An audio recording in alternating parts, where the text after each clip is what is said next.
2023년 1월 24일 화요일 달코라 뉴스입니다.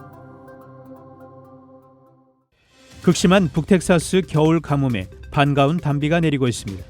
다만 도로 운전엔 주의가 당부됐습니다. 달라스시의 주택 가격이 치솟자 시가 주택 구매자 지원 프로그램을 확대했습니다. 민주평화통일자문위원회의 자문위원인 박동규 뉴욕주 변호사 등 해외 동포 70명이 최근 민주평통의 최강철 미주 부의장 직무정지 사태와 관련해 김관영 수석 부의장을 직권남용 혐의로 고발하는 고발장을 발송했습니다. 식품의약국 FDA가 코로나19 백신을 인플루엔자 백신처럼 매년 1, 2회 접종하는 방안을 추진합니다.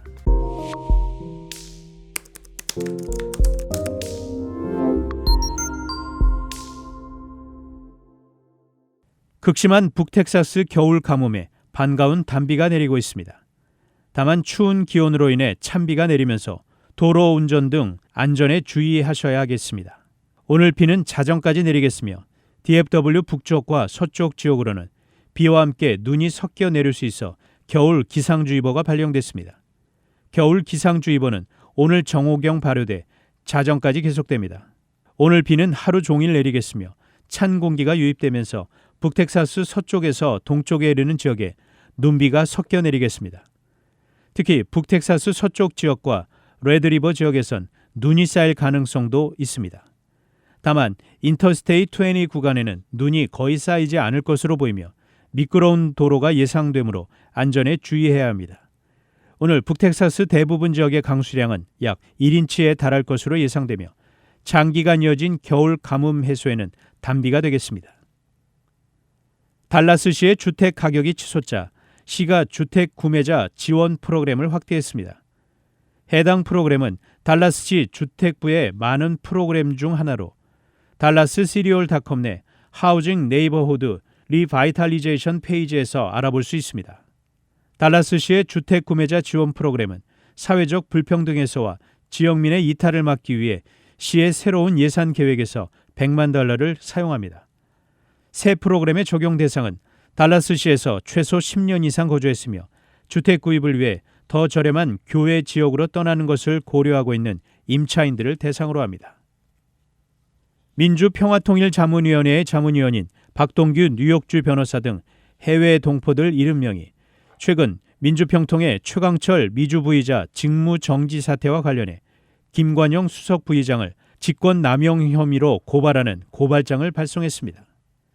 박 변호사 등은 어제 보도자료를 통해 최 부의장에 대한 직무정지 처분이 불법 행위라고 주장하며 지난 19일자로 관할인 서울 중부경찰서로 고발장을 발송했다고 밝혔습니다. 고발인들이 문제 삼은 것은 석동현 사무처장 명의로 지난달 5일 단행한 평통 미주지역회의 최강철 부의장에 대한 직무정지 조치 때문입니다. 이들은 최 부의장에 대한 직무정지라는 징계 조치는 어떠한 관계 법령에도 존재하지 않는 위법한 행위라고 주장했습니다. 이들은 이 같은 불법적 직무정지 조치가 미주지역 부의장을 윤석열 대통령 정부와 코드가 맞는 사람으로 교체하기 위한 목적의 찍어내기라고 규정했습니다. 식품의약국 FDA가 코로나19 백신을 인플루엔자, 독감 백신처럼 매년 1, 2회 접종하는 방안을 추진합니다. 아울러 어떤 유형의 코로나19 바이러스가 유행할지 정례 평가 절차를 거쳐 예측해 백신 제조에 반영토록 하는 방안을 검토 중입니다.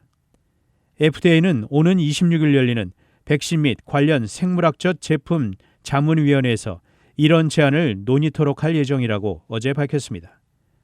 FDA는 1, 2차 접종과 부스터샷 등으로 복잡하게 돼 있는 코로나19 백신 접종 절차를 간소화하는 방안과 백신 성분을 유행 상황에 맞게 정기적으로 업데이트하는 방안을 함께 검토해야 할 필요성이 있다고 설명했습니다. 이 방안이 채택되면 일부 어린이, 노인, 면역이 저하된 사람 등은 1년에 2회, 다른 건강한 성인은 1년에 1회 코로나19 백신 접종을 받게 됩니다.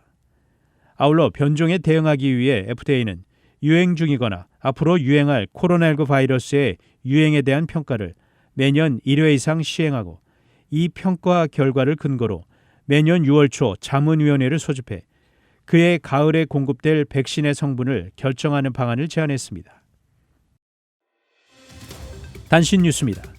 나경원 전 의원이 25일 국민의힘 당대표 선거 출마에 공식적으로 나설 것으로 예상되면서 당권 경쟁 구도가 사실상 김기현, 나경원, 안철수 3파전으로 좁혀졌습니다. 위일에 대장동 개발 비리 의혹에 연루된 이재명 더불어민주당 대표의 출석을 앞두고 서울중앙지검은 설날 연휴에도 비상근무를 이어갔습니다. 중국인 11억 명 이상이 이미 코로나19에 걸렸다는 당국자의 발언이 나왔습니다. 유해 성분이 든 기침용 실험 약품을 먹고 급성 신장 질환을 일으킨 사례가 7개국에서 보고됐으며 사망 아동 규모는 300명 이상에 이르는 것으로 나타났습니다. 지금까지 1월 24일 화요일 달코라 뉴스 최은준이었습니다.